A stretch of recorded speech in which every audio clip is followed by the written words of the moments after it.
Now look, if I show you this, what is your emotional reaction? This to me is potentially a very marketable product. You could chop this up, package it nicely. I'm sure it's full of flavour, and you could sell it to the French. I mean, they'll buy anything, right?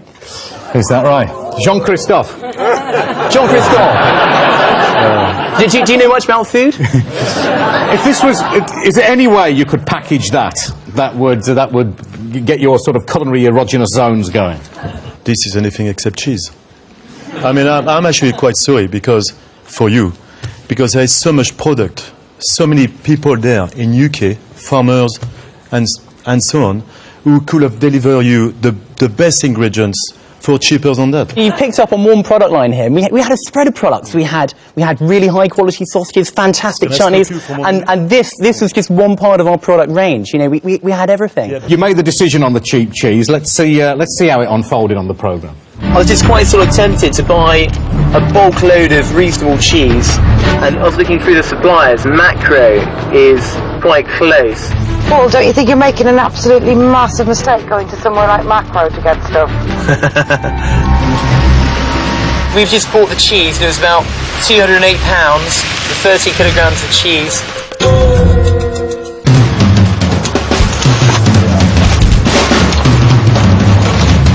You had 16 kilos of cheese left over after the market session. Bloody great big ugly things wrapped in polythene. You bought it from a bloody cash and carry. Nick, you were resolutely unimpressed all day, it seemed to me. It's the wrong product. You don't take cheese to France. I was in a supermarket in France, thinking about you, Paul, on Saturday. They had 3 cheese counters, and do you know the total length of the cheese counters was 41 metres. There were more than 200 cheeses. How many cheeses did they have? I couldn't find one. Well, there's a gap in the market. No, there's a gap in the market. They've got 400 of their own cheeses to worry about. They're not waiting for you to pull up with a lump of cheddar. You know, I'm an entrepreneur. I'm trying to get out there and do something that people aren't doing. It didn't. I took a risk. I took a gamble. And a Japanese whiskey salesman landing in the Mull of Kintyre would have had more chance than you did taking this. Well, I sold half my product. I can tell how sceptical you are by how high you raise your eyebrows, Nick. And at one stage here, you raised your eyebrows so high, they nearly came off the top of your head, like in a cartoon. Look. You'll do yourself an injury raising them like that. I'm sure you will. Do you want to have the last word on cheese, Jane? Totally the wrong decision, wrong product to sell. The French, as Christina might put it, aren't Egypt, and they're not going to buy that kind of cheese. I mean, farmers' markets in Britain wouldn't sell that kind of cheese either. It just was totally the wrong decision, and you made it, and you can't have selective memory syndrome when you're on a television show.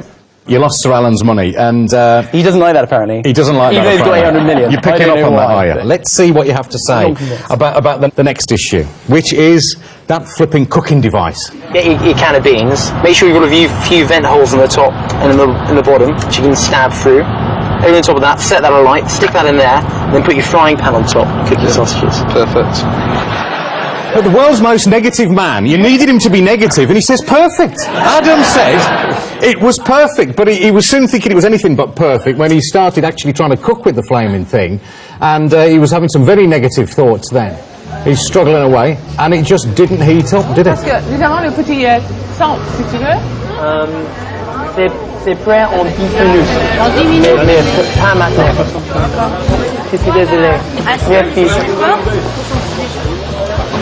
Worst of all, it let your nemesis in to come in and save the day. It's a total bloody joke. It browned it off, and I did share some of the browned off don't think it did. I think it was nowhere near cooking them. It's something you learnt on the Brecon Beacons on some sort of survival course. No, it isn't.